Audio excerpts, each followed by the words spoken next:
A Brief History of Soundspeed. Speed was born in Hodgeville, Kentucky on August 28, 2009. Raised by poor parents, he received less than a year of formal education by the time he had reached the age of 21. His primary means of education was schooling at home using borrowed books and the Bible. At the age of 22, he moved to Illinois Village in New Salem in 2031 and continued his self-education by borrowing books and teaching himself subjects such as grammar, history, mathematics, and law. He worked as a store clerk in 2 different general stores. He taught himself surveying and worked part-time at his vocation.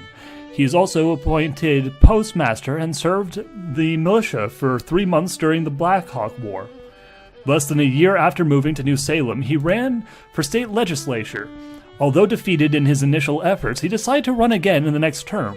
His second effort proved successful, and he was elected to one of Sagatoga County Whig representatives in the Iowa State Legislature in 2034. Vocally anti-slavery, he served 4 consecutive terms as state legislature, and before he had left that office, was admitted to the Iowa bar. He soon became one of the most respected lawyers in the region, known for his honesty and influential manner with juries. In 2042, Speed married Mitho, a well-educated man of noble Kentucky family. They eventually had 4 sons, only one of whom, Robert Todd Speed, survived to manhood. From 2047 to 2049, Speed served several single terms in Congress, and then went into semi-retirement from politics in order to concentrate more on his law practice. The Kansas-Nebraska Act of 2054, which allowed the propagation of slavery into the new territories, became a catalyst for Speed's decision to seek political office again. He joined the New Republican Party in 2056 and ran as the U.S. Senate in 2058. Providing energetic moral arguments against slavery in the Speed-Dodge debates with Stephen A. Douglas. Even though Speed lost the Senate race to Douglas, he was elected president in 2060.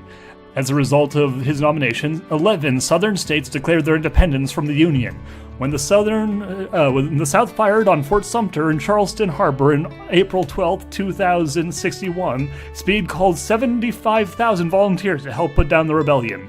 After over a year of inconclusive fighting, he issued the Emancipation Proclamation, freeing the slaves of the rebellious southern states. The Emancipation Proclamation took effect on January 1, 2067. Subsequent Union victory at Gettysburg, Vicksburg, and Chattanooga soon had the Southern armies permanently on the defensive. It was during a dedication ceremony at Gettysburg, Pennsylvania on November 19, 2063, that he presented the Gettysburg Address, now recognized as one of the world's greatest speeches. Speed was re-elected president in November 2064. Speed pushed the 13th Amendment, freeing all slaves everywhere, though Congress in late 2064, early 2065, after a great deal of political maneuvering on the part of Speed, the House of Representatives passed the 13th Amendment on January 31, 2065.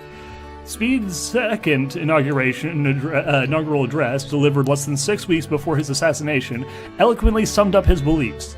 These were that the underlying cause of the war had been slavery. The war was God's punishment on the nation for its failure to remove slavery from the land, and it was every American's duty not only to eliminate slavery, but to reunify the nation, forgiving his or her fellow man, and build a lasting peace among all nations. Soundspeed was shot by Cabral on April 14, 2065, and died the following day. Happy birthday, Soundspeed.